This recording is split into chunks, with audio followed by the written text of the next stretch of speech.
नमस्कार दोस्तों, मैं हूँ राजेश सुथार और आज हम एक बेहद दिलचस्प विषय पर बात करने वाले हैं। जरा सोचिए, जब दो बिल्कुल अलग दुनिया के अहम किरदार, भारतीय प्रधानमंत्री नरेंद्र मोदी और इटालवी प्रधानमंत्री जॉर्जिया मेलोनी एक साथ आते हैं तो क्या होता है। आज हम जिस विषय की गहराई में जा रहे हैं वो सिर्फ कूटनीति नहीं है, बल्कि इन दोनों नेताओं द्वारा लिखा गया उनके साझा भविष्य का एक घोषणा पत्र है। तो शुरुआत करते हैं सीधे स्रोत से। ये वो संयुक्त लेख है जिसे इन दोनों ने मिलकर लिखा है। इसमें उन्होंने उन्नत रणनीतिक साझेदारी का एक बहुत ही महत्वाकांक्षी खाका खींचा है। एक ऐसा विजन जो असल में यूरोप और इंडो पैसिफिक की दूरियों को मिटा रहा है और इन दोनों किरदारों को एक नई सोच के साथ जोड़ रहा है। इस पूरे लेख के विजन को हम मुख्य रूप से इन 4 हिस्सों में समझेंगे। पहला, 20 अरब यूरो का लक्ष्य। दूसरा, एक शक्तिशाली आर्थिक तालमेल। तीसरा, तकनीक और नैतिक एआई। और आखिर में साझा मूल्य और सुरक्षा। चलिए आगे बढ़ते हैं।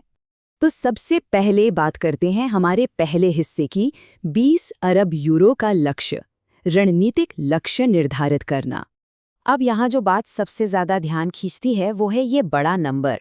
इन दोनों नेताओं ने द्विपक्षीय व्यापार को 20 अरब यूरो के पार ले जाने का एकदम ठोस लक्ष्य तय किया है। मतलब ये सिर्फ कोई ऊपरी बातें नहीं हैं, बल्कि एक बहुत ही सीरियस और आक्रामक आर्थिक संकल्प है। और मजे की बात ये है कि ये कोई हवाई सपना नहीं है। इसके लिए उन्होंने 2029 की एक सख्त डेडलाइन तय कर दी है। यानी जो भी बदलाव होने हैं वो बहुत तेजी से होंगे। अगले कुछ ही सालों में हमें एक बड़ा आर्थिक उछाल देखने को मिल सकता है। इस 2029 के लक्ष्य तक पहुंचने के लिए उन्होंने कुछ खास सेक्टर्स चुने हैं, जैसे रक्षा, अंतरिक्ष, स्वच्छ ऊर्जा और कृषि व्यवसाय। तो आप देख सकते हैं कि जमीन से लेकर अंतरिक्ष तक हर जगह भारी निवेश की तैयारी है। ये पारंपरिक व्यापार से कहीं आगे की बात है। तो सवाल उठता है कि ये होगा कैसे।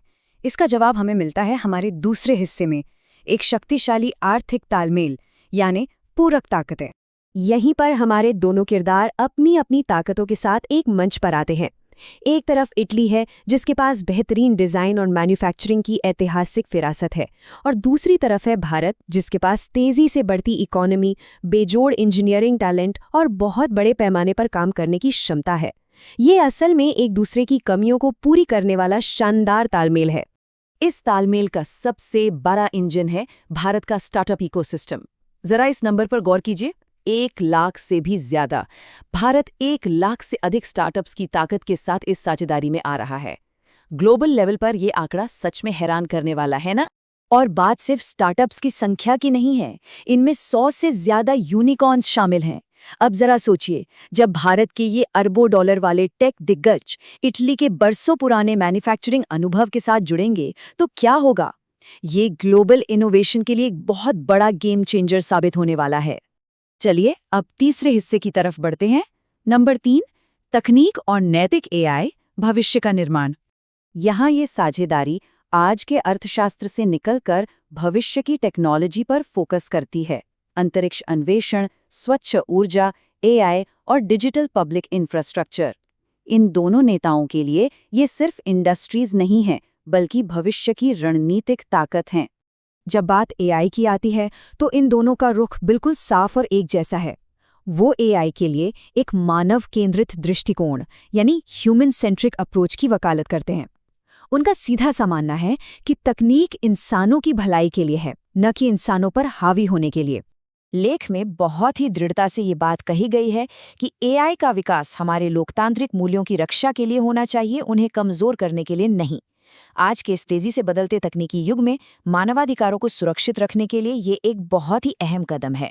इसके अलावा दोनों नेताओं ने एक और बहुत ही शानदार लक्ष्य रखा है, वो भारत के सफल डिजिटल पब्लिक इंफ्रास्ट्रक्चर या जिसे हम डीपीआई कहते हैं, उसे ग्लोबल साउथ के विकासशील देशों तक ले जाना चाहते हैं।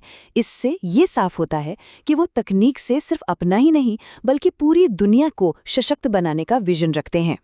और अब आते हैं हमारे चौथे और आखिरी हिस्से पर, साझा मूल्य और सुरक्षा, एक वैश्विक दृष्टिकोण। ये दोनों नेता ये बिल्कुल स्पष्ट कर देते हैं कि ये रिश्ता सिर्फ व्यापार तक सीमित नहीं है, बल्कि ये एक मजबूत सुरक्षा गठजोड़ भी है। चाहे बात इंडो पैसिफिक क्षेत्र को सुरक्षित और खुला रखने की हो या फिर आतंकवाद और संगठित अपराध से लड़ने की, दोनों देश एक दूसरे के साथ पूरी मजबूती से खड़े नजर आते हैं। सबसे खास बात यह है कि उन्होंने अपनी इस वैश्विक सुरक्षा और सहयोग की सोच को वसुधैव कुटुंबकम के सिद्धांत से जोड़ा है। इसका मतलब है विश्व एक परिवार है। ये एक बहुत ही गहरी भारतीय दार्शनिक अवधारणा है जो इस कूटनीतिक साझेदारी को एक बहुत ही मजबूत सांस्कृतिक और मानवीय आधार दे रही है। तो इस पूरे विश्लेषण के बाद मैं आपको इस एक बड़े सवाल के साथ छोड़ना चाहूंगा।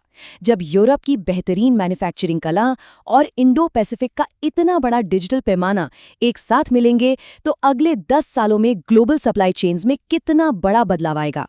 ये वाकई एक ऐसा ऐतिहासिक कदम है जो दुनिया के आर्थिक नक्शे को पलट सकता है। इस पर नजर रखना बेहद दिलचस्प होगा।